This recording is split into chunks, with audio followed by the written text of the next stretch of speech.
Aida, can you see my presentation? Yeah, it's moving, yeah. It's moving too fast. Not yet. The screen is there. Okay, Yeah. the screen is there, right? Okay. Yeah. Can you see it? All right. What can you see, Majida? Not the slides are not there yet, but The slides are not there. Okay. yeah, the slides are not there yet. The slides are not there. Okay. Yeah, I Right. think The slide is not there. welcome. Uh, The slide is not there, right? yeah, not yet. Okay. So I'm going to go to the right. So let's see. I'm going to go to the next. Okay. So I'm going to have the no slide, right? No slides. No slides. Okay. All right. So that would be something that. Okay. All right. There's no slide there. Right. No slide. Yeah. Okay. I'm going to stop then. Yeah. Okay. So I'm going to go here. So bear with me. It's okay. It's okay. Yes. I'm going to go to the next one. All right. So let's see.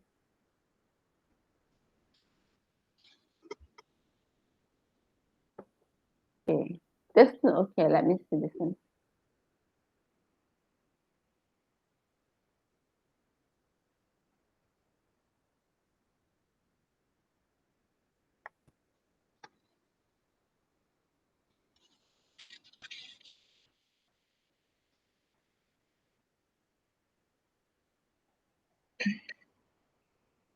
Okay.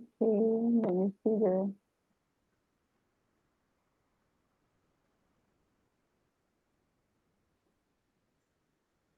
Morning. It's hanging, right? So it's okay. I'm going to go to the next. I'm going to have a backup plan. Yeah. Okay, I'm going to go to. Have to wait for a while. I'm using my. Okay. Okay, let's see. All right. Okay.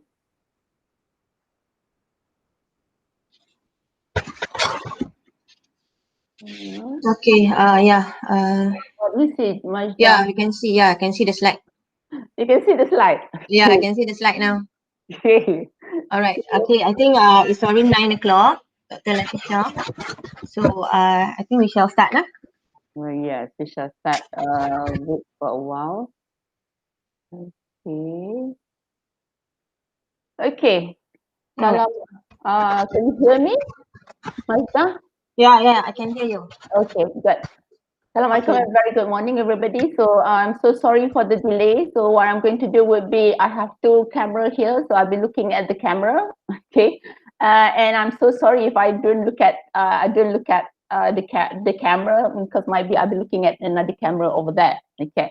So what we're going to do will be this is just a casual talk. We're talking about postgraduate supervision. I'll be talking to with from the side of supervisors and supervisees. Right. The first one would be I'm going to talk about postgraduate opportunities in UiTM Perlis, especially Academy of Language Studies, and then we're going to talk about postgraduate matters, and we are going to look at how we navigate between personal and professional matters, right? And let's say, for example, when we are talking about postgraduate opportunities, supervision, some of the lecturers, especially educators, we are mistaken in saying that, we thought that it's just for the PhD lecturers with PhD. But then, if you are talking about postgraduate supervision, if you have master degree, you still can supervise master students, right? If you have enough working experiences. Okay. And then we are going to talk about postgraduate matters in the sense of what is postgraduate supervision, what are expected from the supervisors and from the supervisees. And then we are going to talk about how we navigate personal and professional matters. I know that I'm putting 2 hours there. It's just a very short and casual talk, all right? And then what we're going to go would be the next one. Okay. In your example list, you have to master program by research. So this one originally is there since 2008, but last time we service, the program belongs to the main campus, but now we can do postgraduate supervision. So we have master in applied language studies, the research, and we have LG 950 Doctor of Philosophy Applied Language Studies by research. So meaning we are allowed to take international students. So meaning, let's say, for example, if let's say as students from Myanmar or are interested to come and study with us, yes, we can do that. Or let's say if we would have the postgraduate supervision collaboration between University of Myanmar, University of Mandalay, Yangon Technological University, and other universities, yes, we can do that. So we have two postgraduate opportunities. So this program we offered. We can offer since I think since this September 2020, right? Then we are going to go to the next one. That would be, this is syarat kelayakan or the minimum qualification. So you would have 2.75, and then if you are international students, then you have to have the minimum score of IELTS 6.0 or more. But let's say, for example, if you don't have this IELTS or a MUET, right? What you can do would be you need to go through bridging courses, right? So that means that once you take the bridging program, and then once you completed the bridging program, you pass, and then you can come and study with us, right? So this is the syarat kelayakan, right? All right, the minimum qualification, and then we are going to go to the next one. The next one would be, this one would be for LG 950 would be a doctor in philosophy. So this is the master degree level, right? And still, if international students want to join, you have to have IELTS or MUET, right? And then let's say if you don't have this one, you still can pursue. So what you need to do will be go through the bridging program. Once you are done with bridging program, then you can join LG 950. And I'm going to go to the next one. Okay, the next one would be, this one would be when you're writing. I'm so sorry about this one. This one is Malay penulisan dissertation and thesis. So you can write in English, and you too can write in Bahasa Melayu or Bahasa Arab. Okay. The master program, the master thesis, you need to have 31,000 to 400,000 words. The PhD program thesis, you are required to write 75,000 to 100,000, right? And then I'm going to go to the next one, right? So this is the ecosystem in UiTM, right? What you need to do. The first one, definitely, you need to apply and register. During application and registration, I always ask potential students, what they need to do would be, they need to come up, because the program will be by research. So they need to write a simple a simple proposal, right? And I always ask potential students to discuss with potential supervisors, right? And then in the application, you have to appoint or suggest, you have to express who is the supervisors. And then once you are being, let's say when you're being accepted, and then you'll be appointed, the supervisor will be appointed, and then you have to work for defense of research proposal. When you want to work for defense of research proposal, before you go for defense proposal, for master student, you need to go for IGS research skills, meaning that there are 8 modules you have to pass, right? And then for PhD student, you need to have 2, right? IGS research skill, seminar, and TIE. TIE would be training in innovation, entrepreneurship. All right, so that would be for PhD student. Now, the new regulation would be, you need to submit your proposal for the ethics. All right, for the ethics committee. Once the ethics committee pass, then you can go for the defense of your research proposal.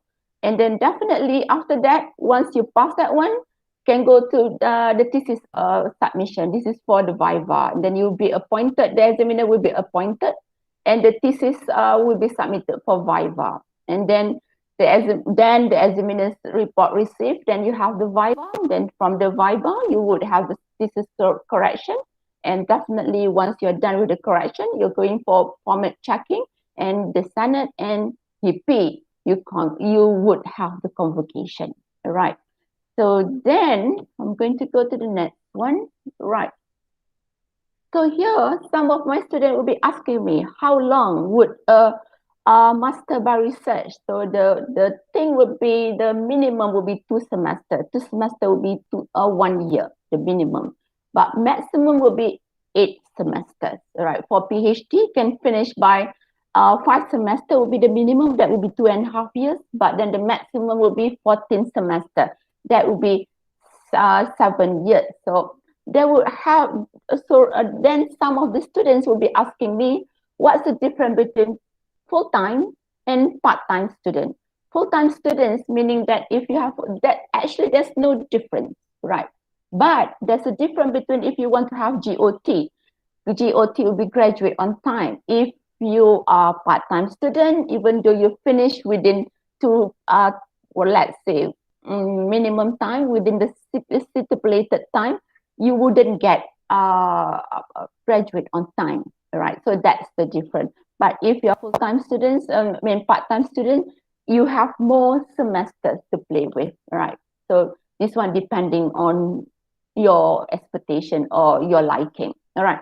And the results of the viva will say there would be, for example, 1 accepted without correction, 2 minor correction, 3 with major correction, 4 will be failed, right? And I'm sure that most of our students will go for 1 and 2, right? And definitely the examiner would be, if a master student, you would have the internal examiner and external examiner.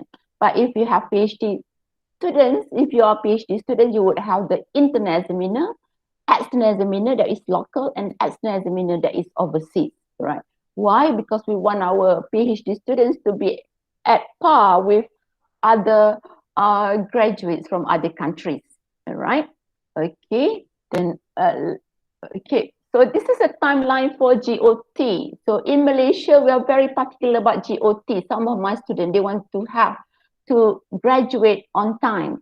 So this is a time, right? What you need to do will be, why the time matters? Because the time matters if you want to graduate on time. So you need to know how much time can you take from application to the defense of research proposal, from this defense of research proposal to notice and examiner nominated, how long should it take?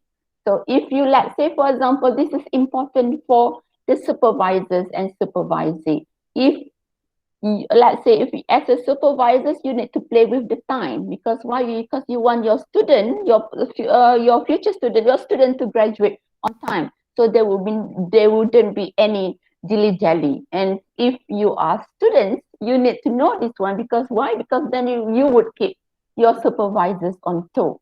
So this is the timeline. So this is the ideal timeline. So if you think that if it takes more than 3 months, it takes more than the required time, okay, then you know that you have to work faster, and you can remind your supervisors or your supervisors of the time there. All right.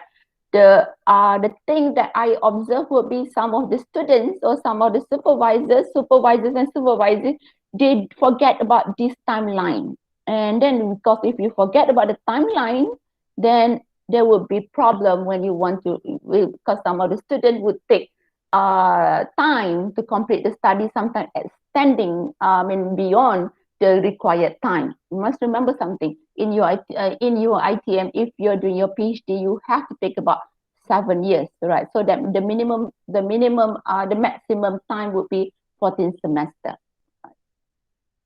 Okay, then let's say these are the PhD holders. We have about here 1, 2, 3, 4, 11, if I'm not mistaken, 11 PhD holders. I think that, and more are coming, because most of our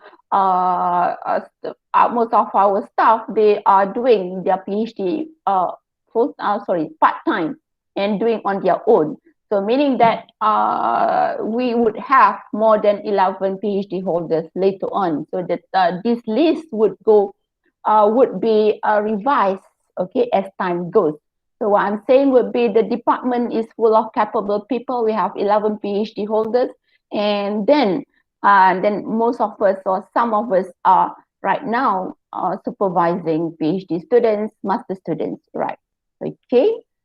If you are interested in any of the doctors here, then please feel free to contact me or to contact them. Let's say, for example, if you're interested in Dr. Amizura, then you can contact her. But then if you can't contact her, you just express to me that you want to know Dr. Amizura, then I would, of course, would match your interest. Okay. Then these are other. If you can see this one, we have expertise in language learning and teaching, linguistic, language for specific purposes, professional purposes, curriculum design and evaluation, testing and evaluation, right? And we have literature, creative writing, online distance learning, instructional technology, linguistic, education, literacy and policy, social media and digital studies, and transdisciplinary studies. The beauty about our Academy of Language Studies, because we have three major languages, that would be English, then Mandarin and Arabic. And then these three major languages, they would be able to cater to a lot of language, and then they would have transdiscipline studies over there. For example, literature, right? Dr. Liu is doing studies on literature, right, based on the three major languages, that would be Mandarin, English, and Bahasa Malaysia. So that would be one of the interesting things. And okay, all right. So then I'm going to go to the function of a supervisor. Okay, then I'm sure that you're very excited. So what is a supervisor? If you look at this one, we're saying that to assist and advise the student in the design, development, and completion of a research degree within the stipulated time. So meaning it's like a contract. So let's say, for example, once you agree to be a supervisor, or if you agree to be a supervisee of a supervisor, so you know that you are there from the beginning to the end, right? Because the two of you will work together in the design, develop, and complete the research degree program, right? And definitely, right, so you need to have effective supervisory relationship, okay? Because why? Because this is a smart partnership to have a win-win situation. I would say that this is unequal relationship. Why unequal relationship? Because the supervisor will always be on the top, supervisors would be on the bottom. So it's unequal, but it must have a win-win situation. And from the start, both parties must negotiate and agree on how they will work together. So once you identify your supervisor, or once you identify which students you want to supervise, you need to negotiate from the beginning. How are you going to work together? Because why? Because if you don't negotiate and make things clear from the beginning, the both parties, the supervisors and supervisees, you're going to have a very complex relationship, complex, complicated, and confusing relationship, all right? So from the beginning, if you're the supervisors, you have to decide. If you are the supervisee, you have to ask your supervisor how we are going to do this, right? Okay. In UiTM, so definitely the main supervisor would be UiTM academic staff.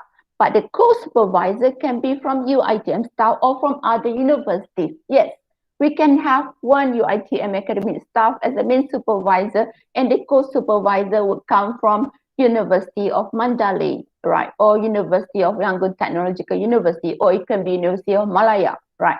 But if you're doing PhD, right? If let's say, for example, if you are supervisor, you must have one degree higher, okay, or 5 years experience. So for example, if you only have master degree, can you supervise? Yes, you can supervise master students, right? But because why? Because you have 5 years experience, right?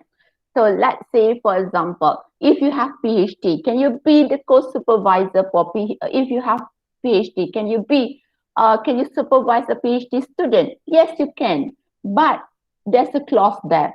If you want to be the main supervisor, you must have at least 2 years experience after you get the Senate, the letter of the Senate, right? 2 years experience, all right? But if you don't have the 2 years experience, still you can be the co-supervisor, right? There's no problem about that one. And another one would be you cannot be an intimate friend or relative of the supervisors, okay? So for example, if your best friend wants to work with you, want to be your PhD student, you can't be, because why? There's a clause that you can't be intimate friend.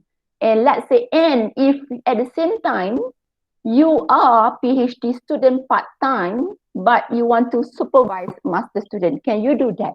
No.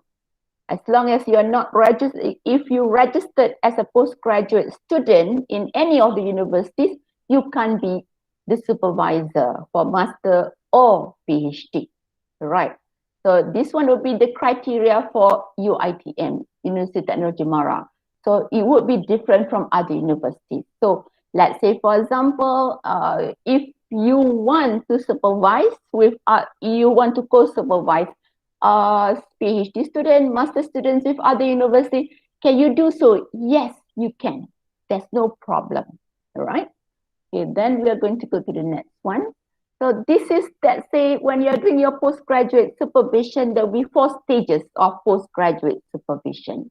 The first part will be the initial part. The initial part will be the supervisee is dependent on the supervisor. So meaning that it's, you know, if you want to do the beginning, the first semester, the supervisor will be clingy or will be saying that, oh, the supervisor say this, my supervisor say that. So that is dependent. That will be the first stage. The second stage, right? And then as time goes, the supervisor become more independent. Because then from the first stage, the first stage will be the supervisor is the teacher.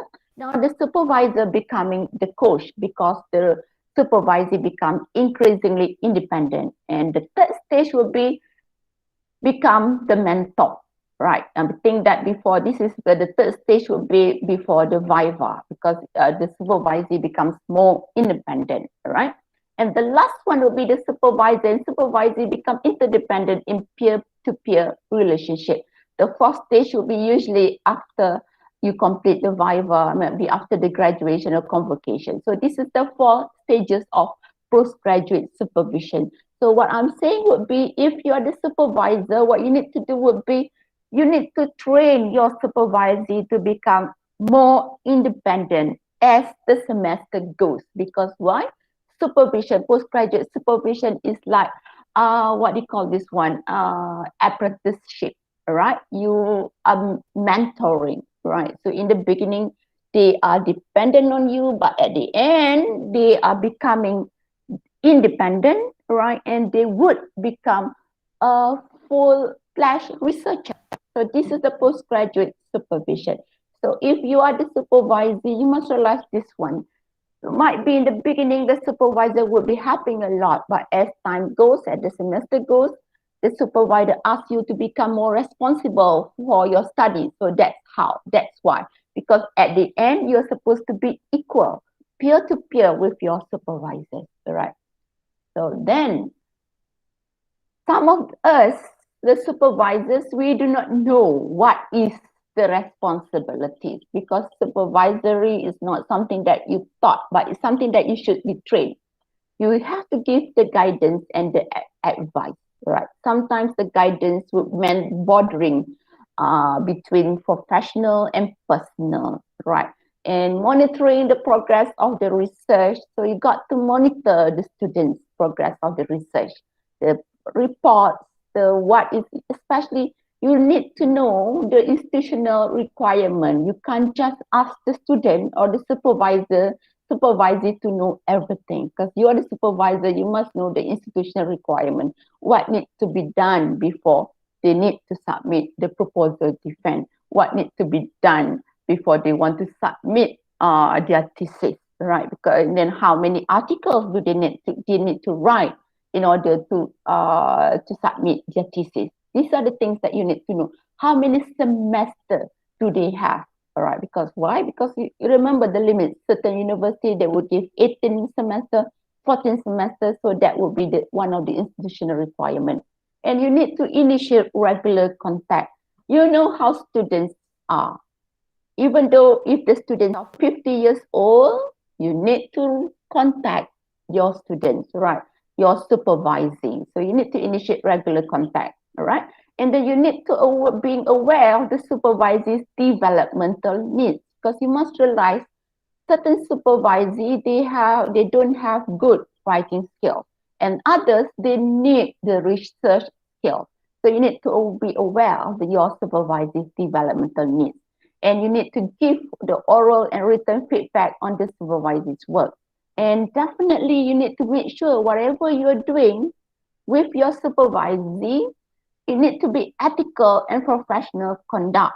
So you must be ethical. You can't ask your student, for example, you can't ask your supervisor to be the second author. You be the first one because you're the supervisor, because that is not ethical, right?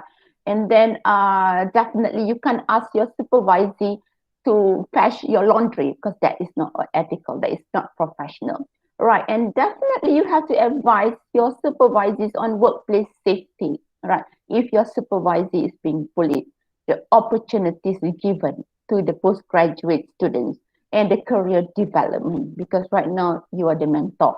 And ensuring, you must ensure that supervisor is fulfilling his or her part of the supervisory contract by meeting deadlines and meeting the supervisors regularly. We know that sometimes that the supervisors or the students, sometimes they would reject your contact, would sometimes did not submit the assignment.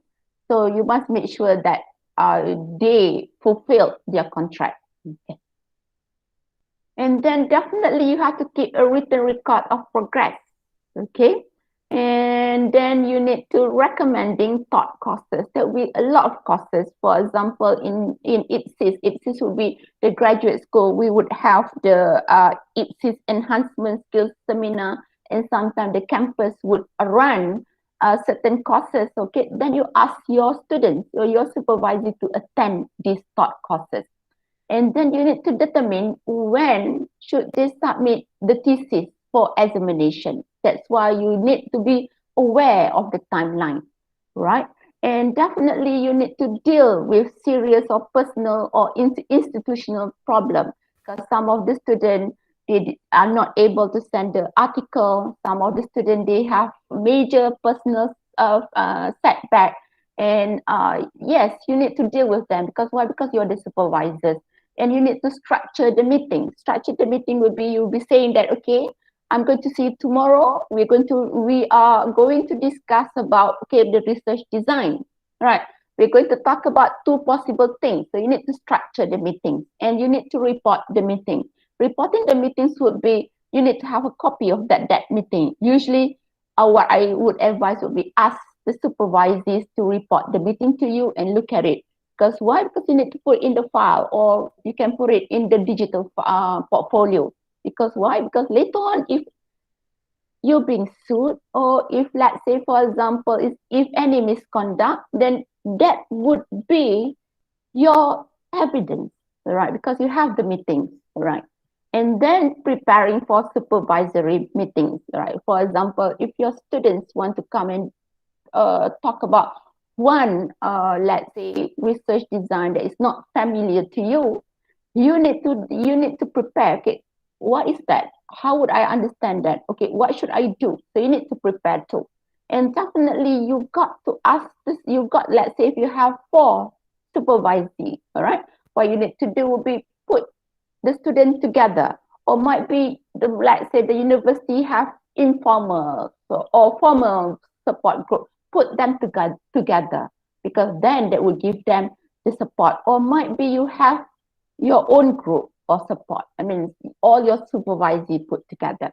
And then look at the cultural norm. For example, some lecturers, so let's say if you're female, then your supervisor will be male, and then let's say your supervisor is not comfortable with you meeting you in a closed room, then go in a common room, or might be book a conference room and talk and supervise. And the next one will be you have to supervise until completion, meaning that you have to supervise your supervisee. When you take one supervisor, it must be until the end. The end will be the convocation, right? Until the letter of Senate, right? Because some supervisors, they have this habit of leaving the students, all right? And then because they have greener pasture, right? So remember this one, once you agree, you are committed to one student, right?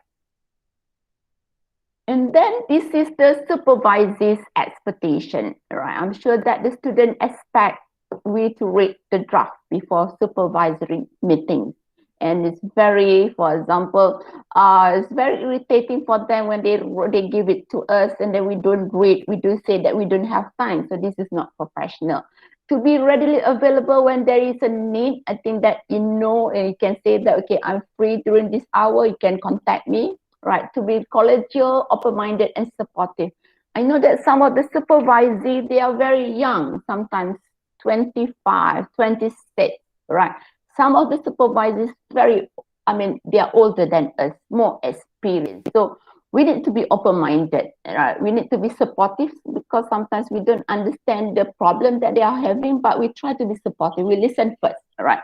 Provide constructive feedback, meaning that when they need feedback, so we need to look at it professionally. And let's say, for example, if they don't understand, we can simply say that, right? I don't think you understand this comment. What you need to do would be specific. What is the comment? What is the research? Might be when you're talking about research design, you will say that, okay, who's the guru? Okay, what do you need to find out who's saying this one, right? Make sure that when you're giving constructive feedback, make sure it is detailed. Don't just say literature review, it's not enough. What do you mean by it's not enough? It's not critical. Why is it not critical? It's not critical because you don't compare and contrast. You don't highlight. So make sure, because why? Because we are the expert, right?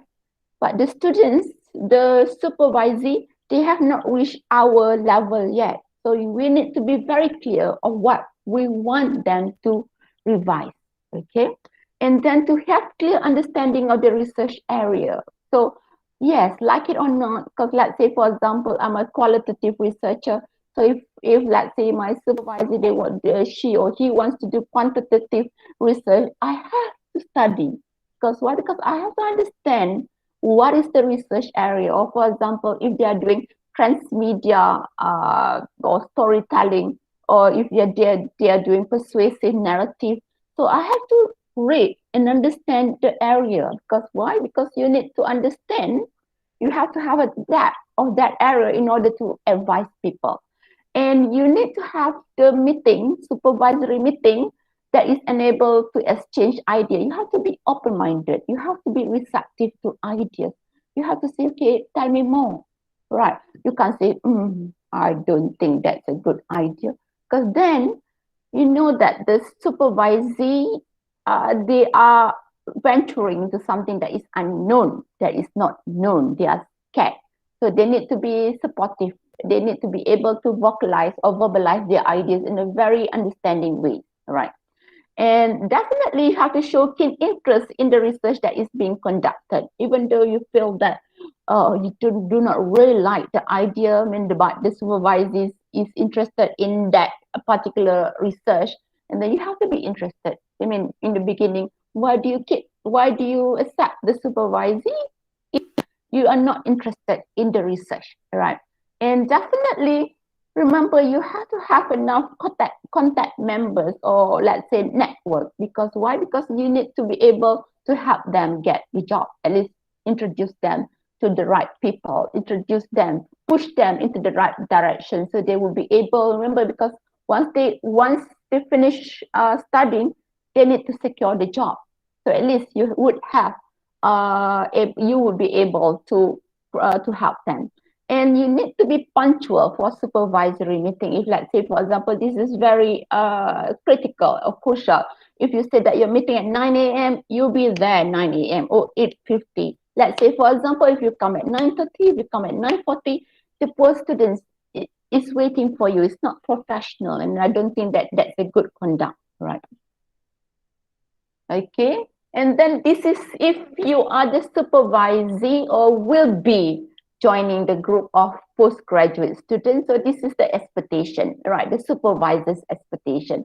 So when you enroll, okay, into your research, your supervisor expect you to have what you want to research. You can't go and talk to your supervisor saying, oh, I'm not sure. What do you think? What do you think? No, it's your research. What do you want to research on? You must have a clear idea. If you don't have the clear idea, you're going to be lost in a maze of complexity, right? And you need to be self-motivated, right? And I know that. That's why I always tell my students, find a topic that interests you. For example, in my case, I love digital communication or digital online representation, and I'll be like, wow, okay, this is good, this is good. I love this, I love this.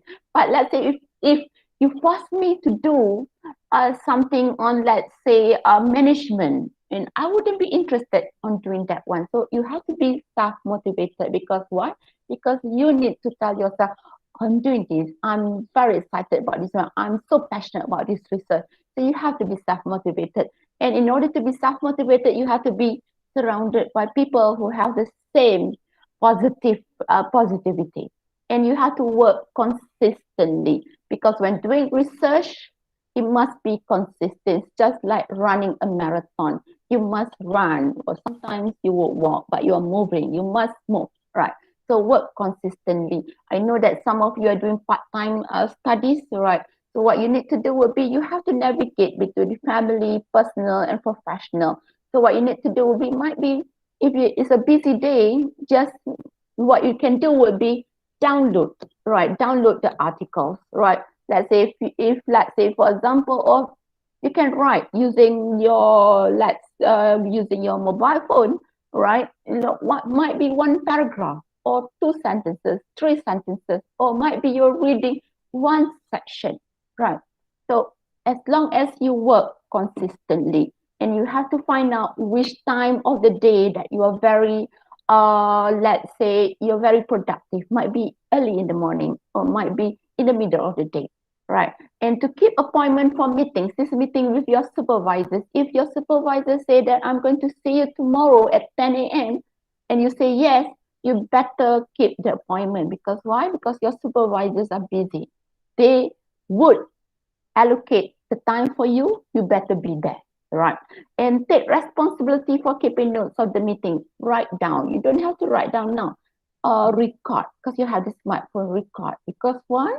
Because I know that when I was a student, I did not understand what my supervisor said during the meeting. So what I need to do will be listen to the record. Oh, she said that, they said this, right? So then keep notes of the meeting, right? Because why? Because those notes would help you. What are the feedback? What should you need to do? What are you expected to do? And definitely when your supervisors give you feedback, you got to work on the feedback, because the feedback is given when your supervisor give you feedback. They think about what is needed to make you move your research. So it's very disturbing when the students say that when you check the work, and then you will see the same mistake all over again. So work on the feedback given to them, right? And then complete on time. Let's say, for example, if your supervisor say that, okay, I need this one in 2 weeks time, make sure 2 weeks time, right? Then give it to you, give it to the supervisor. Because why? You must realize one thing: when you're doing your PhD master by research, the research is on time. Is time is dominated or influenced by time, right? And if you wish your supervisor to give back or to return your work on time, definitely you have to complete your work on time and to take ultimate responsibility for their own work. Yes, your supervisor expect you to be responsible for your work. They don't want excuses. They don't want to say, oh, I don't have time. Oh, I don't have time. This is what I can do. No, because your work reflect yourself. All right. And then be independent. In the beginning, the first semester, yes, you're no longer doing your degree. This is a postgraduate, all right? Then definitely you have to become independent. You have to have your opinion. You have to ask, you have to be responsible, you have to know what is the research design that you want to do and what is the method of analysis. You have to be able to argue, not argue, to discuss with your supervisor. And you have to be proficient in the language, because why? Because when you submit your thesis, it must be clear. You are not there, right? You are not there besides your examiner saying, oh, this is what I want to say. No. So that's why your language, you must be proficient in the language. And then you need to do, the supervisors expect you to do your own editing and proofreading. It must be your own. So this is the supervisor's expectation. So as supervisor, this is what your supervisors expected. All right. So let me admit someone. Okay. And then I'm going to go to the next one. Right. So this is the ideal supervisor. I think that when you're a supervisor, they have the ideal supervisor. I'm telling you the truth, no one is the ideal supervisor. All right. But this is the ideal supervisor according to a handbook for postgraduate supervisor. Okay. The ideal supervisor will give support, would be available, would be interested in the research, would be enthusiastic in the research. Then they are knowledgeable and expert in the field. They are interested in the student's career. They're very good communicator. They're able to verbalize their ideas. They give constructive feedback, and they know the direction and the structure of the thesis, right? And they are approachable, and then they have good rapport, right? And they are very experienced and interested in supervision. They want to coach you, they want to mentor you, and they're very encouraging. And they're reliable, they're punctual at the meeting, they respond students as adults, right? And you must realize one thing: sometimes we, the supervisors, we forget that our students are adults because they are our students. So sometimes it's very wise to treat them like adults, right? And then they would want to advocate a peer-to-peer model of supervision. So they want to be treated as peers. So this is the ideal supervisors. And I think that if you embrace all the characteristics, then congratulations. Then you already have the ideal supervisors, all right? And if we are not yet there, so these are the things that the supervisors expected, okay? And then apart from that, apart from the supervisory duties, the one that I told you, so this is what you need to do. We got to assist our student to write. We got to assist our student to publish. We can't say, oh, just write, because sometimes the student do not know how to write. So we have to send them program, we have to force them to write a lot, right? And we have to assist them with publishing, because remember, they are inexperienced. So we have to tell them how to publish, what are the journals, what are needed to be published. And if you don't have time, we can send them to courses, right? For example, in IPSIS, UiTM, we already have the modules to prepare students to publish. And definitely we have to prepare for examination and viva, right? So this is our job. And definitely we have to develop a vibrant research culture, meaning that it's our responsibility to make sure that the students are exposed to the department's activities. They are asked to go and join the conferences. They are trained to do network. And then there will be a vibrant research culture. Okay, so this is our job. So we have to do the program, assist them to do program, assist them to write, assist them to publish, and then ask them to present in conferences and make sure they have a get together. So everybody talking about research, and then definitely we have to prepare them for the workforce. Okay, go to the industry, right? Meet people with the industry, meet people with the academic, right? So that would be the one. Okay, and then there will be something about supervisory concern. There will be, like, for example, the personality attitude of supervisors. Okay, not every one of us are gregarious, right? Some of us are very quiet people, right? And then some of then aggressive, okay? So this is personality attitude of supervisors. Sometimes your supervisor, they want you to be motherly, they want you to be fatherly, or might be they want you to be strict. I'm not sure. But let's say, for example, the personality. But I bet if you are a good teacher, a good person, I think that the students, the supervisor would understand that's who you are. And sometimes the supervisor's workload, right? You must understand one thing. Supervisors, apart from supervise the student, they have lots of workload. Some students, some supervisors work at teaching university, they have a lot of teaching hours, right? And some carry administration duties. Some have more than enough numbers of supervisors, right?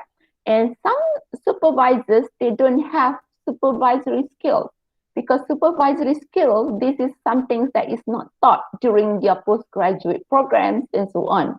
So this is, if we don't have supervisory skills, if we don't know how to supervise students, we have to go and attend courses or read books, all right, read articles. Because why? Because we need to increase our level of supervisory skills, right? And the course supervision, that means that, for example, sometimes if, let's say, certain university, they would have two supervisors at least, and then there will be some rule. Okay, who would handle the administrative duties? Who would have the maximum power? That would be the main supervisor. And what would you meet together, right? Would you see, if, let's say, if you work with other supervisors, would you meet the supervisor individually? So that one would be sometimes, because co-supervision is a little bit complex, because the students sometimes will be confused if you're not on the same page. So make sure if you have co-supervisors, or you have to have on the same page, might be meeting the students at the same time, right? And have the same direction, or might be you would have to talk with your co-supervisors or main supervisor, how you're going to how are you going to supervise the student, right? The quality of feedback, usually the quality of feedback, the students or the supervisors are concerned that the feedback is not detailed. So you must give the feedback, is must be detailed, I think so, because what, it can be vague. You can't say that literature review is not critical enough. What do you mean by not critical enough? Which one? Which paragraph? Highlight the one that is good, the one that has good quality feedback. Okay. And then if you're saying that your problem statement is not clear, what do you mean by a good problem statement? You can give some draft, okay, give the outline, how to write a good problem statement, right? Okay, and then this would be the question that comes here. Okay, if you're doing this one, if you're doing the co-supervision, then who takes final responsibility for the thesis? Can different members of the team be responsible for different section? Are you okay with students speaking with one supervisor without letting the other know? Who will read the draft? Who will give the feedback? Is it going to be the same feedback? Who will be responsible to administer the students? Who will organize the supervisory meetings? How often you will meet in a team? So this would be the question that you need to decide if you are doing the supervision in pair perhaps, or in a team, right? And then here, I'm going to go to the postgraduate methods, because if I look at this one, some of the attendees, they are doing, or they're thinking of doing the postgraduate studies. So should you do the postgraduate studies? Should you pursue your master, PhD? If you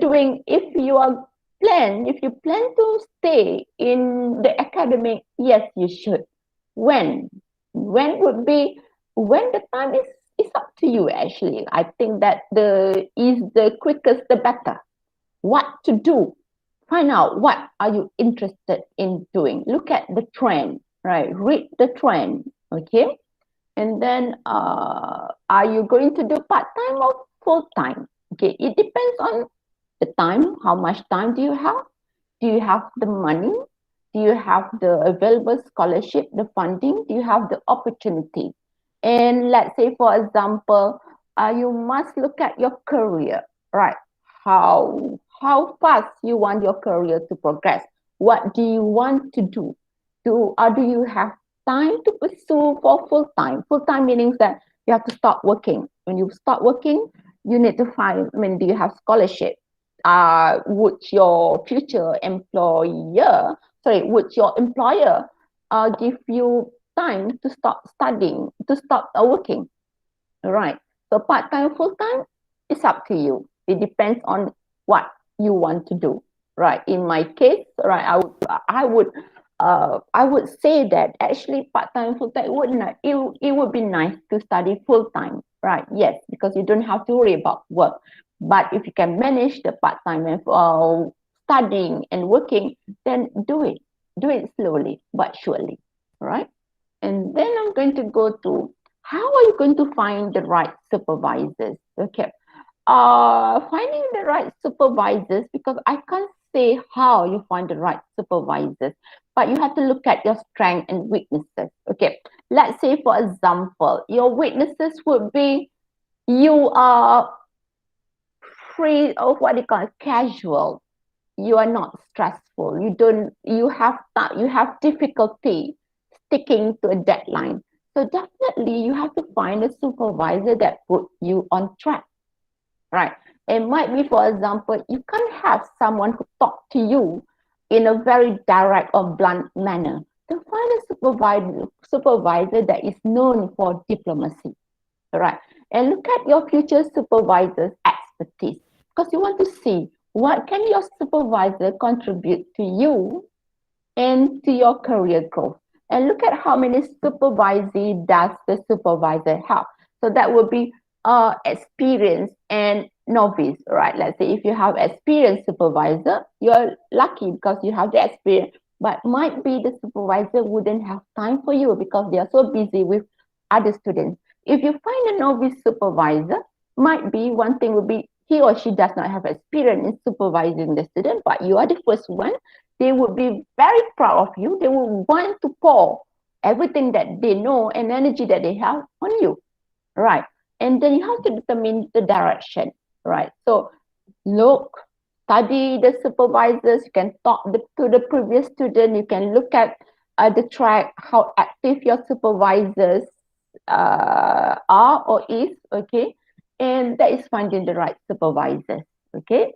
So my advice would be go and find and determine, study your supervisor. Because why? Because only you know what you want, and you want people or you want supervisors that really can help you. Okay. And then the supervisee. Okay. So this is, then remember, when you're supervisee, remember you expect, okay, you expect the supervisee, okay, look at this one. The supervisee has the right to expect the supervisor to provide quality supervision. As supervisor, you have the right. So you must know the right. Okay, look at this one, quality supervision. Creating and implementing appropriate policies. Supervisors, but then the second one, supervisors are responsible. You are responsible to conduct the good quality of research you are by the institution, and you have to follow the regulation. Okay. And then you have to know, you have a personal responsibility for your own learning. For example, you have to, if you don't have good research skill and technique, go and develop this skill. You have to gain a deeper awareness of the social and professional implication of the research. You have to enhance your research management practices. You have to become more self-disciplined, motivated, thorough, independent, and self-reliant. And you have to improve your communication, information technology skill. You have to learn to use cooperative network, and you have to learn to use the project management, time management, and staff management skill. Because in the long run, this is important. You have to manage yourself and your study. Okay. And then I'm going to go to finding the right topic. What is the right topic? So what you need to do will be you need to list your areas of interest. For example, if you're not sure, what you need to do will be come up. Sometimes some students they need to write on piece of paper. Sometimes you need to talk. So just record yourself. What is your list? What is your list of areas of interest? Are you interested in this cost analysis, policies? Are you interested in online distance learning? Are you interested in, let's say, images? Are you interested in misconduct? So anything, list down and then list your areas of expertise. I'm sure that you have a lot of areas of expertise. What are you good at? Then when you narrow them, what you need to do would be, okay, let's say, for example, if you love, let's say, identities, and then identities of teachers or identities of graduate students, then read on that particular, go and read the article because already focus on that one. And trust me, you will see something that is lack, something that people have not done. So not many studies have done this one. A lot of studies focus on this one. So that will be the keyword. The keyword comes from the articles of others. Okay. And that's why you need to focus.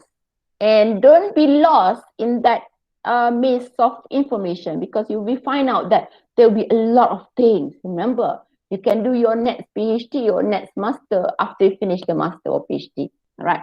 One topic at least for one time, right? And then definitely after you finish everything, you have your writing proposal, because if you don't write proposal, then you have to write the proposal. The first one, the title, the problem statement, previous studies of the topic, objective of the research, the methodology, write everything there.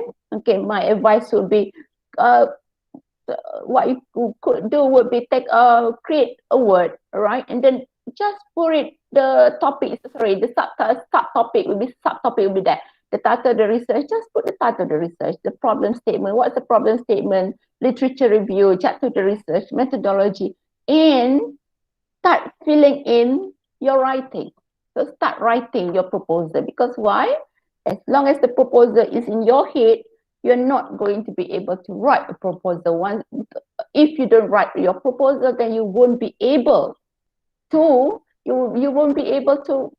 submit the proposal and be accepted to any research program. Okay, and then here, this one for the supervisors. Okay, finding your future supervisors. I'm always asked this question: how do you find supervisees, right? So what you need to do would be you need to increase your visibility, use your social media, tell people what you're doing, what is your expertise, go and attend, let's say, conferences, and then make collaboration, international collaboration, or work with your colleagues, all right? You could co-supervise with your colleagues, all right? Brand yourself, what is your expertise? When people see you, what could they see you? All right, might be, oh, they will see you as qualitative researcher, right? And as I said before, collaborate with others, right? You have to work with others, right? And you have to promote your expertise, meaning that you have to tell people, actually, it's not bragging, but I'm doing this webinar, come and join me. So might be people will think, oh, she's not bad, she's a good supervisor. And then definitely you have to improve supervisory skills, right? You have to read, attend meetings, and then attend, let's say, courses, right? And definitely you have to improve your research by gaining or getting grants and write articles in, yeah, you have to write then you have to improve your writing skills. You have to submit articles to journals, right? Q1 or Q2, so that's better. People will see you. Okay, and when people see you, and the future supervisee will see you as someone that is capable, someone that they want to be their supervisor, and they come to you, right? Okay, and then definitely this is the last one, because I think that I wouldn't want to have to deliver a very long speech. Right. How do you navigate personal and professional methods? Okay. You have to set priorities. For example, let's say if you're writing, you tell people, I'm writing this one, right? Then let's say if people want you to join, look at the projects, okay? If certain projects, if you think that you can't commit, don't commit, right? But let's say if your boss asks you to do something, of course you have to commit that one, right? But then you have to manage your time. So you remember you have 24 hours. So that's why I say that you need to collaborate, because if you're doing research on your own, it's going to be gigantic. It's going to be taxing. So when you collaborate, you will share the task, okay? And you have to have the schedule, right? Let's say, for example, if let's say if you are writing, so when would you write? Okay, you have 7 days and you have 24 hours per day. You have to have the schedule, right? And you have to plan, definitely, and stick to the plan, right? And as I said before, if you are pursuing your PhD or master, you have to own your study. You have to take ownership. Because you can't blame anyone but yourself, because it's your study. But if you are supervisor, remember, you have to make sure that your supervisor would have adequate training, right? Okay, then I'm going to go to the next one. All right, so as I said before, navigating personal and professional matters would be, you need to say yes to certain things, you need to say no to certain things, but you need to have the priorities. What are your priorities? Okay, and you remember in any postgraduate programs, you have maximum semester. So you have to adhere to maximum semester, right? So that's why timing, I think that in any studies, in postgraduate studies program, or when you supervise students, or if you are being supervised, you have to manage yourself, you have to manage your time, you have to manage your career wisely, all right? Okay, then I'm going to go here. Okay, these are my supervisors that which I owe a lot of gratefulness, and I think that I owe them my apology. That would be Associate Professor Dr. Aizan, Dr. Paramjit, and Prof. Raja Mazna. So these are my supervisors who have shaped me who I am, right? Then these are the programs that we are doing, right? So tomorrow we are preparing a MOU, and then we have Wednesday we have international collaboration, and the next day we have GSP for quantitative data analysis. On Friday we have qualitative studies, and the following Friday we have writing grants. I hope you can join us. And these are, thank you very much. These are my friends, my buddies, okay, my support system, right? My co-supervisors, right? Thank you very much. I'm Dr. Latisha Asmat Shafi from Academy of Language Studies. Yes, I think that's all. Thank you very much. All right. Thank you, Dr. Latisha, for a very informative presentation. All right. I hope that all of us will got a clear picture of how postgraduate supervision is carried out in UiTM Perlis. And now I would like to invite any questions from the floor, or you can also post your questions in the chat box. All right, most welcome. Any questions? Oh, how many students? Okay, how many papers should student write? Okay, I'm going to go for Dr. Marcia first. How many papers should student write before graduation? Master student, 1, right? Research paper, minimum 1. But if you want to write 5 or 6, it's much better, right? For PhD, 2. That is the minimum requirement. But you have to write the paper with you and your supervisors, and definitely the student's name will be the first one. Now, if you don't have, let's say for master student, if you don't have one paper, at least one paper being published, then you wouldn't be able, that master student wouldn't be able to submit the thesis. That's the requirement. For PhD student, 2 articles, 2 journal articles, right? Before the graduation. Sorry, not before the thesis submission, before the viva. All right. Any more questions? Okay. Yes, I'm going to go to Ms. Tinmo Yi, where my question to get PhD requirement. Okay, apart from submitting paper. Other requirement would be, for example, before the defense of proposal.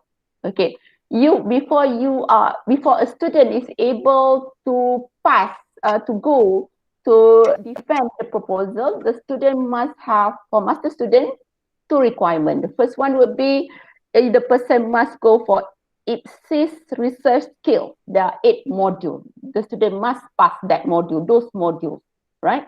And the second one, the ethics committee. The student must pass the ethics committee, right? For that, then if the student pass these two requirements, the student can go for defense proposal. Okay. If for PhD student, the same requirement, but they have training in innovation and entrepreneur exploration that is tied, right? So they have 3 requirements. So you will go for the proposal defense. Once you pass proposal defense, then before the Viva, you have to have at least 1 paper, 1 journal article for the master, 2 journal article for the PhD student. Right. Okay. So my advice would be, if you want to pursue your study, the most important thing, once you register, I would ask you to read that book. You know what is the book? That book for, I can remember, the manual for postgrad. Once you are accepted into any postgraduate program in any university, you will get the handbook for postgraduate. My advice would be, read the book page by page. So that's what I did. I'm a nerd, so I would read page by page. Because why? Because though the procedure are there, okay, you need to know what are the requirements, what do you need to do before you go for proposal defense, and how long would that take you. And after the proposal defense, what do you need to do?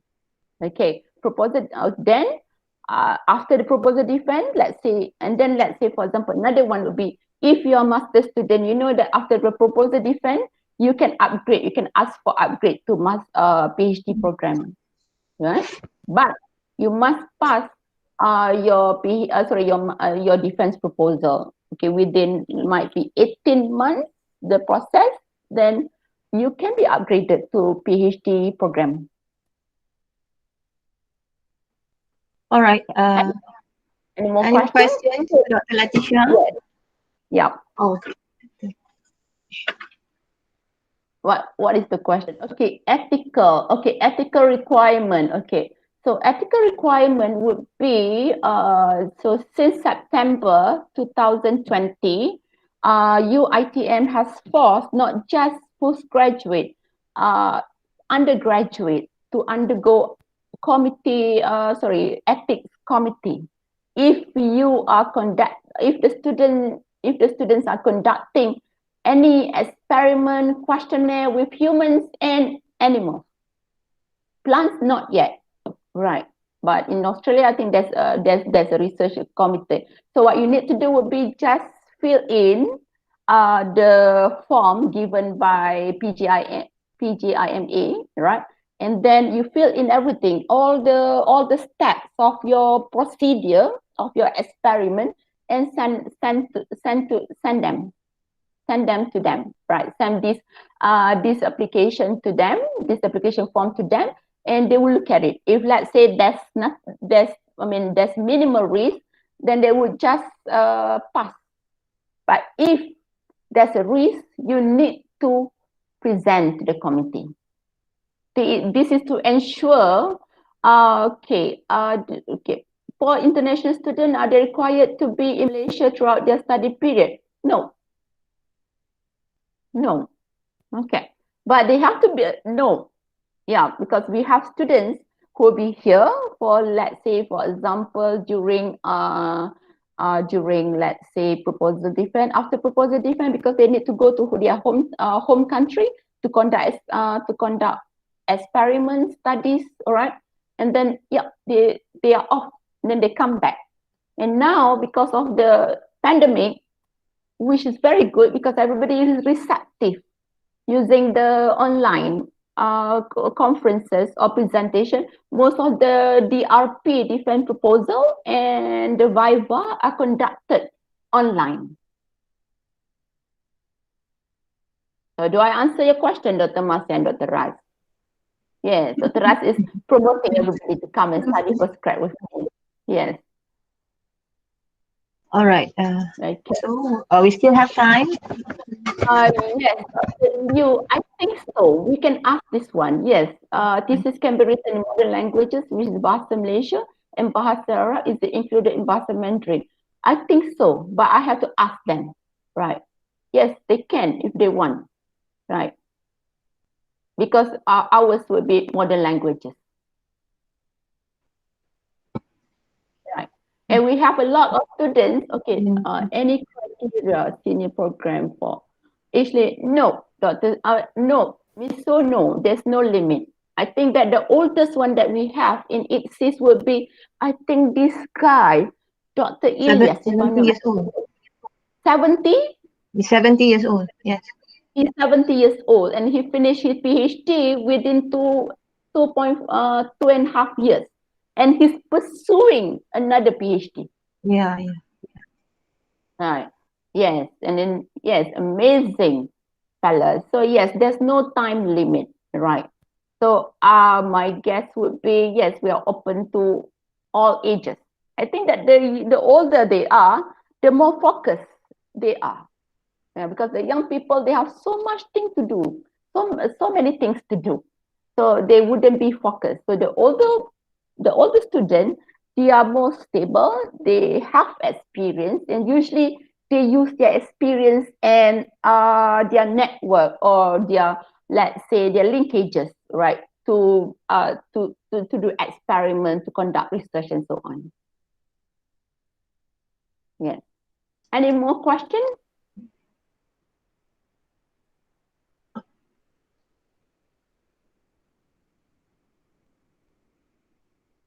Or anyone who would like to share any experience becoming a supervisor?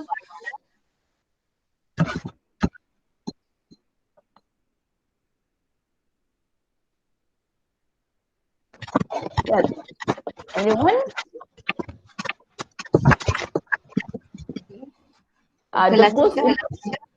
Do you have anything to add some more for this session? Yes. One last thing would be, it's like this, okay. I can see that some of you, I think when is the best time? I think there's nothing is the best time. Now is the best time, right? Because why? Because I can see that from the list, you have what you have, right? You already established in the career. If you're staying in the academic, if you want to stay in the academic, you have to further your study, right? There's no argument about that one. So what you can do will be just say, oh, I want to do my PhD, right? Then decide on that one. Once you decide, oh, I want to do my PhD or I want to do my master, then go and find the topic. The topic must be something that you are interested in. Because why? Because if you are doing, it's like this. If, let's say, if you are doing something that you're not interested in doing, you will lose interest. Find something that you're interested in, something that is bugging you, something that you want to know more, something that you, or might be you want to be, you have, you know that you have a projection of yourself in the future. You want to be an expert of something, an area that exclusively yours, not others. So go and carve that area. Because why you be interested? Because people will not be interested. Let's say I'm doing imaging communities and imaging identities, and it's all in the head, right? I would be interested in talking about that one. You know, the people that we identify. And most of my friends or my colleagues, they will be like, seriously? And they'll be talking about, they want to talk about policies. They want to talk about linguistic, a heuristic or something. I will be like, okay, that's tough. Okay, my advice would be, one would be, if you're doing your PhD, complete your PhD. find the passion. You must be passionate in doing something. It's like the marathon. Have you run a marathon? Go and run a marathon. You know that there are days you want to stop. There are times that you want to stop, but you can't. You say that, okay, don't. You have this visual. The day that you want to graduate, you have the visual, the destination. Go for that, and don't. Okay, how do you manage your time? Writing, supervising, etc. Okay. How do you manage your time? I'm like this. I'm not sure whether this is good advice or not. I have this list to do. Every night I would have the list to do for tomorrow. Okay. And then I will be saying that the first one, 8 to 10 class. Okay, 8 to 10 class, and then 10 to 11, I would have, okay, writing maybe 5 sentences on this one. Okay. And I would have, and then I would look at what is missing. Okay. What are the skills that I need to do? Might be I don't supervise enough students, but I don't want to supervise a lot of students. So I would say that one or two, that wouldn't be enough. Because why? Because when you supervise students, you are actually not just supervising them in the subject. You are investing your time in pushing or directing them to the direction that they want to go, but they haven't seen. And you know that then I would have, okay, answering your question, Marcia, I would have list to do, right? And sometimes I would slot the time. If I have writing today, articles, I'm 2 hours, I would just slot the time, meaning that I would put my handphone away, I would just write until 2 hours is done. Okay. And that's how I do the schedule things. That's why I always have the what do you call that one? The schedule, the calendar is very important to me. The schedule is very important to me. So that is how I schedule. And Marcia, do I answer your question?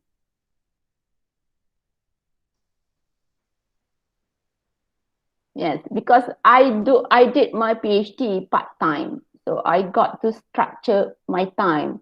So usually Monday to Wednesday, I would just focus on the students. Thursday, then still might be student. Then Friday, Saturday, Sunday, I would do the PhD. And when I did my PhD journey, I always share with my mom and dad. They know every single thing. My mom knows when I'm doing what is a viva, even though she doesn't understand, or she didn't understand. But she has this image. I'm saying, I did say to her, I'm bringing you to the convocation. So she would say, oh, that she would want to attend my convocation.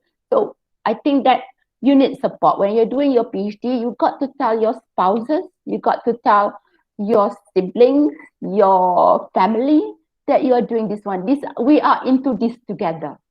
And I think that you can ask your children, your sibling, for help, and they would be more receptive on that one.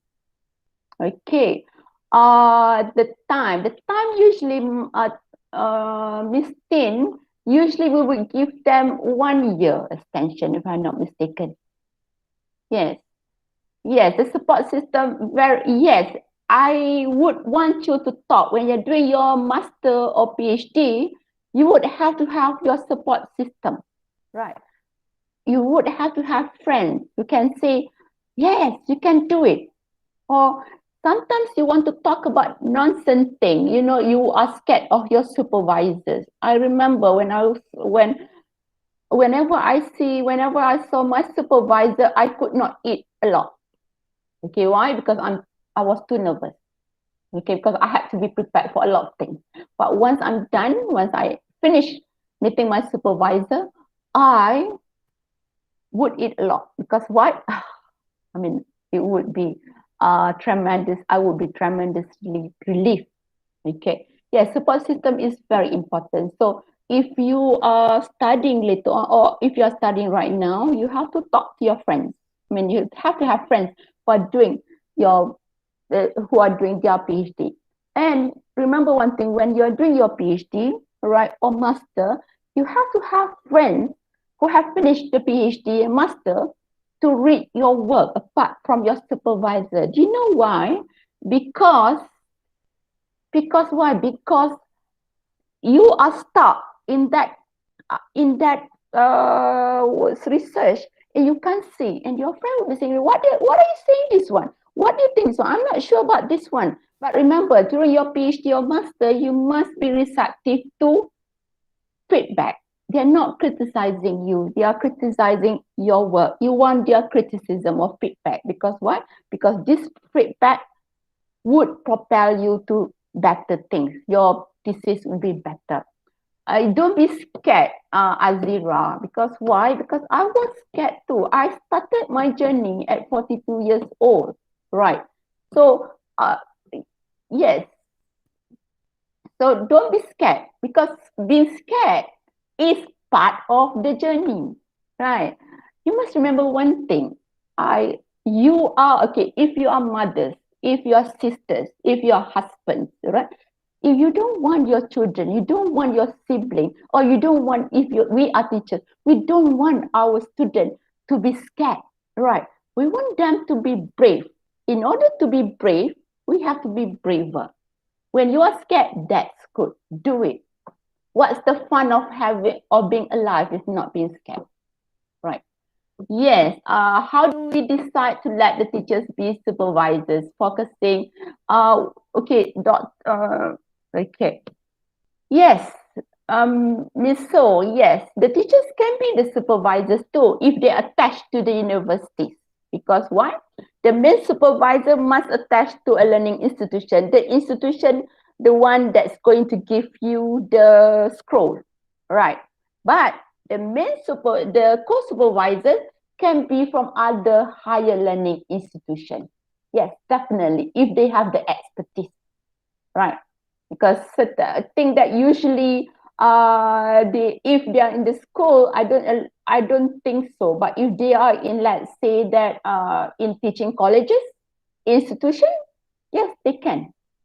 But the main yes, you can focus on the expertise. Yes, focus on the expertise. I think that focus on their expertise, or sometimes this is very, so this is very interesting.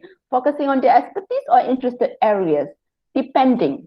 Sometimes they are not, we can't find, you know that you will be the expert in that particular field. That particular field, there wouldn't be many people, right? So what you can do would be focus on, might be your supervisor would have the expertise on other things, might be on research design, all right?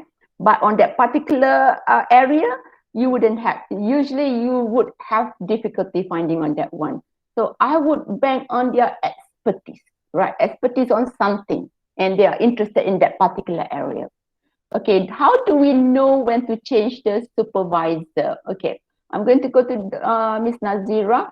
Okay, when it's not working for you and it's not working for the supervisor, because you must realize one thing, how do you know if when we are not in a relationship that is not beneficial, meaning that it's a not win-win situation, right? So if you feel that it's not a win-win situation, but you must look at what happened, look at the history. Then talk to the supervisor first. My advice would be talk to the supervisor first, saying that I don't feel that I'm learning from you. Okay, talk to the supervisor first.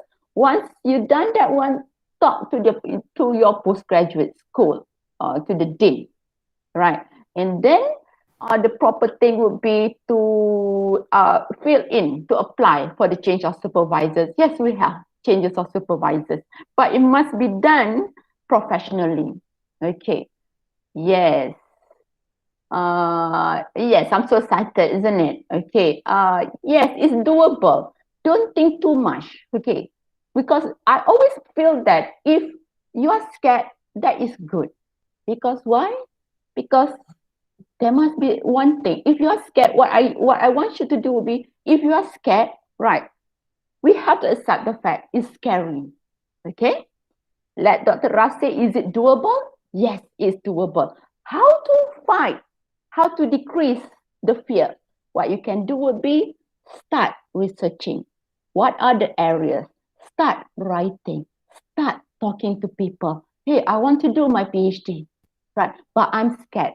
Which is what you start, and you will find people who say that you can do it, right? I'm telling you, I can do it, right? You can do it too. If Dr. Russ can do it, you can do it too. If Dr. Marcia can do it, you can do it. Right, then, yeah, Adi, remember Adi, don't do this one because you are bored with PhD work. Remember one thing, because this is a marathon, you are nearly there, right? And definitely, if you're doing the same project for 3 to 4, 5 years, okay, you would find that that is something that is a little bit boring. And any new project sounds great, fun. Come on, people. Do we discard old friends? No. Okay. So you have to find out. You have to say this one. Okay. Let's say if you are bored, right? If you are bored, okay, just tell yourself, okay, okay, when I'm done with this one, when I'm finished with this one, I can move to another project. Okay, but you have to complete because why?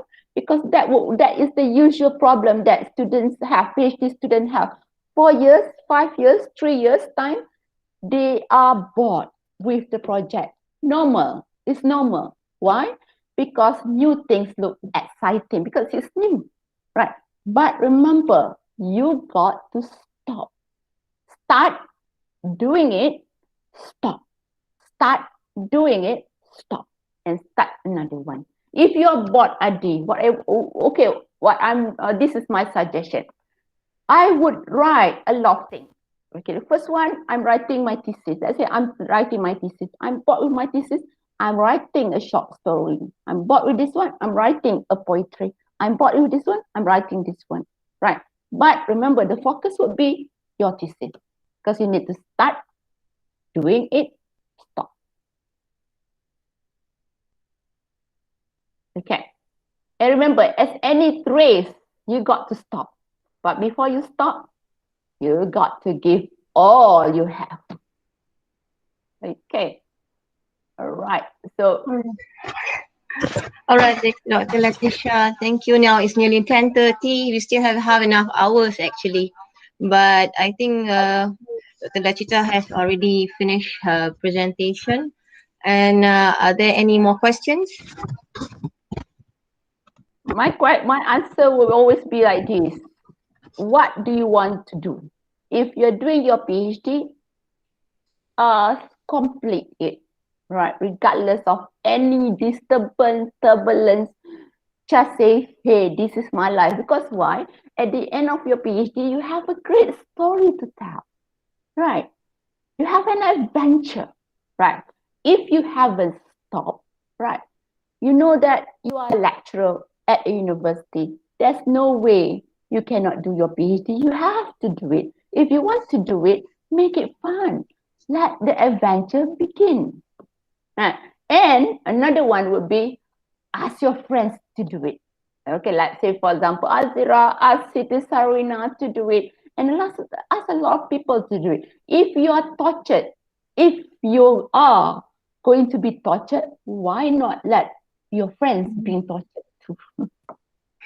Okay, so don't be scared, right? And there's no age limit, right? You can start now and then you can finish it and when you want. But remember that time, you have to be determined. You have to be dedicated, right?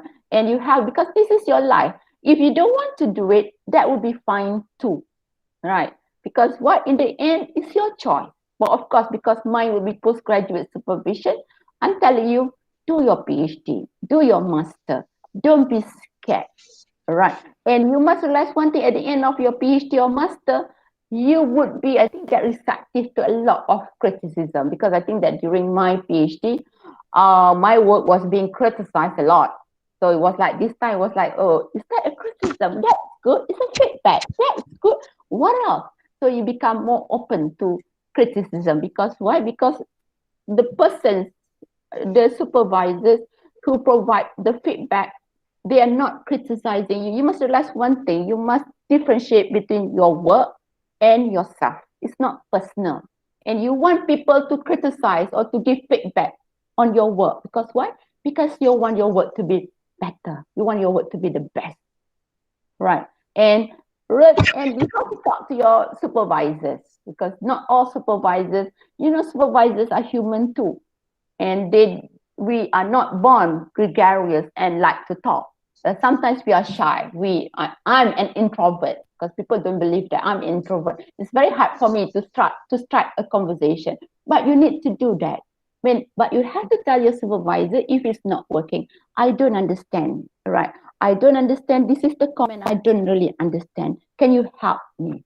Right. Then I think that is a win-win situation. Okay. So I talk too much, isn't it? It's okay, Doctor. All right. Thank you very much, Dr. Latisha, for very encouraging and motivating words for all of us here. All right. I myself also feel get very inspired now. All right. Yes. Yes, All right. just do your PhD, and then or do your master, or supervise the student. If you have your PhD, tell people, okay, I'm new here. I don't have the experience, but I have the knowledge. I have the expertise. I'm very passionate, and you be uh my first student. And let's say, for example, sometimes my supervisor, they are younger than me, right? They are much younger than me. Then definitely sometimes they would say things that sometimes I would say that, wow, okay, but I need to hear that one, because my work is not at the level that my work was not at the level that they expect. Okay. So I think that in any supervisory relationship, it's just like relationship with your friends. Sometimes you fight, sometimes you feel insulted, injured, right? But in the end, you get back together, right? So if, let's say, for example, I hope that you remember, if you are new, postgraduate supervision is a skill. You need to improve the skill. And as supervisors, we need students to tell us, supervisors to tell us what's wrong, what's right. Okay. And sometimes we are insulted by their words, because some of the students, they do not have the repertoire of language. And some of the supervisors too, we don't have the repertoire of the language. So it should be professional, right? And as supervisors, we should remember our students or our supervisors, they are human, right? And they are humans with feelings, and we are scary to them, right? Because I know that some of my supervisors, they are scared of me, but they have no choice. Sometimes I have to smile, I have to pretend to smile, even though I don't really like smile, but I smile because I want to make it approachable, right? Okay. And then sometimes as supervising, we are intimidated by our supervisors. Okay. And we have to tell them, okay, I'm sorry, I do not know this one. If that say that you don't get the right supervisory advice, you have to tell them, you have to verbalize, okay, before you go to the next step. Because remember, as students, you too have right, but you must remember too, the supervisors have right too. So both, and before that, I forgot to remember this one. Before you start with any supervision, the supervisor and the supervisee, you should have a contract. A contract which spell how many times that you need to meet, what the students need to do, what the supervisors need to do. Spell out everything and sign. Okay. Because why? Because at least for through 3 to 5 years, you are going to be in a relationship, and we want to end the relationship with a beautiful note. Okay. Because later on, you'll be banking on your supervisors. Once you are done with your PhD, you want your supervisors to help you with being the external examiner. You want to keep the collaboration, right? And if you are the supervisors, you want your supervisor to collaborate with you, because you have been built in a productive relationship. Okay, right. I think that's all. Yes. Yes, you are right, Dr. Ras. You need to communicate, right? You need to communicate expectation, right? So that's why it's very important for you to have sort of MOU or a contract. Okay, it's spelled out. What are the things that supervisors need to do? What are the things that supervisors need to do, right? And because once it's spelled out, it's easier. Okay. All right. Thank you very much, everybody. All right. Thank you, Dr. Latisha. All right, Yes, you're most everyone. Yeah. Before we end the session, I would like to remind you that there is a link for the attendance in the chat box. Please do not forget to fill in the form. All right. Just to inform everyone that tomorrow also we have another session on the 1st December. Will be a session on preparing a memorandum of understanding (MOU) by Mrs. Nor Azalia, Miss Izaharun, at 9 o'clock tomorrow morning. All right. Okay. Thank you, everyone. all right. Thank Thank you you, very Dr. much. Latisha. All Thank right, you, for a Manisha. very Thank interesting you, sharing session. Dr. Liu. Thank you, Puan Fatmawati, Majdah again. Right. And then Masya, Dr. Masya, Alifah. Okay, let me, okay. Huzaifa, thank you very much. Okay, Azira, don't be scared now. Fairoz Wahida, Nurah Hilma, Raz, Dr. Raz, thank you, Sariti Sarina. Thank you, Miss So. Thank you, Puan Serena. Thank you, Miss Tin. Thank you, Zahidato. And thank you, Zachi Yuang. All right, good to see you guys. All right, keep Yeah. safe. Yeah. Thank All you. right, Yeah. thank Stay you safe, very everyone. much. Stay safe. All right. Thank you very much, everybody. Thank So you. I'm going to start recording now.